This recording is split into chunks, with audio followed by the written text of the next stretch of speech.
दिल्ली के रैन बसेरों में ठंड से हुई मौत के मामले में दिल्ली हाईकोर्ट ने राज्य सरकार को फटकार लगाई है। अदालत ने दिल्ली सरकार से 4 हफ्तों में जवाब मांगा है। इस मामले को लेकर बहुत ही गंभीरता से लिया गया है और फटकार लगाई गई है आम आदमी सरकार को। ऑड इवन पर दिल्ली हाईकोर्ट ने केजरीवाल सरकार को नोटिस जारी किया है। वहीं ऑड इवन पर तुरंत रोक लगाने की याचिका खारिज कर दी गई है। दिल्ली एनसीआर में प्रदूषण कम होने का नाम नहीं ले रहा है। राजधानी दिल्ली में सांस लेना मुश्किल हो चुका है। दिल्ली में आज भी प्रदूषण बेहद खतरनाक स्तर पर पहुंच चुका है। एक तरह से दिल्ली एनसीआर गैस चेंबर बन गया है।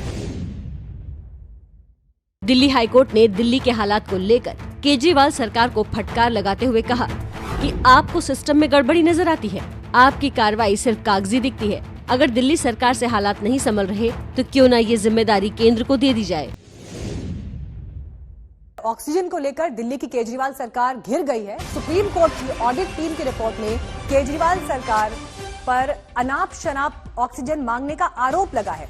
रिपोर्ट के मुताबिक जब दिल्ली को 300 मैट्रिक टन ऑक्सीजन की जरूरत थी, तब 1200 मैट्रिक टन ऑक्सीजन की मांग की गई, जिससे कोरोना प्रभावित 12 राज्यों में ऑक्सीजन की किल्लत हो गई, क्योंकि बाकी राज्यों का ऑक्सीजन कोटा दिल्ली को देना पड़ा। दिल्ली हाईकोर्ट ने दिल्ली सरकार को आदेश दिया कि वो अब तक ऑक्सीजन की कमी से हुई मौतों का आंकड़ा हलफनामे के जरिए पेश करे। इस हलफनामे में ये बताया जाएगा कि मौत की वजह क्या रही, मौत कब हुई। दिल्ली सरकार सारी जानकारी रखे, क्योंकि मुआवजा देना राज्य की जिम्मेदारी है। दिल्ली हाईकोर्ट ने रेमडेसिविर पर दिल्ली सरकार को लगाई डांट। केजरीवाल सरकार ने 2500 वायल्स मिलने का किया था दावा, मिले थे 52,000। दवाओं की कालाबाजारी पर दिल्ली हाईकोर्ट ने दिल्ली सरकार को लगाई फटकार। रेमडेसिविर समेत दवाओं की क्यों हो रही है कालाबाजारी, सही ढंग से दवाओं का क्यों नहीं हो पा रहा वितरण।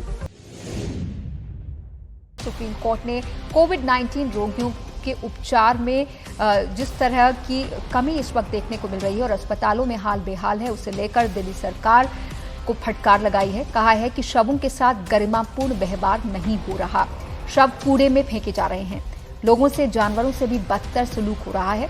दिल्ली में टेस्टिंग कम क्यों कर दी गई, ये भी पूछा गया है।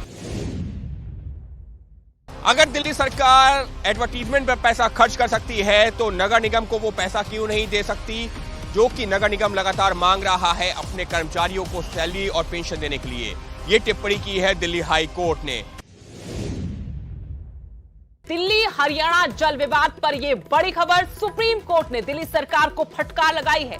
सुप्रीम कोर्ट ने दिल्ली सरकार की याचिका खारिज कर दी और यह भी कहा कि इस तरह की अर्जी दाखिल करना बंद करें, नहीं तो हम अर्जी दाखिल करने पर रोक लगा देंगे। सुप्रीम कोर्ट ने यह कहा कि हमारी कमेटी की रिपोर्ट है कि दिल्ली को सही मात्रा में पानी मिल रहा है। हर साल दिल्ली हाईकोर्ट डांटता था, हर साल दिल्ली सरकार डांट खाती थी, उसके बावजूद भी कुछ नहीं सुधार हुआ।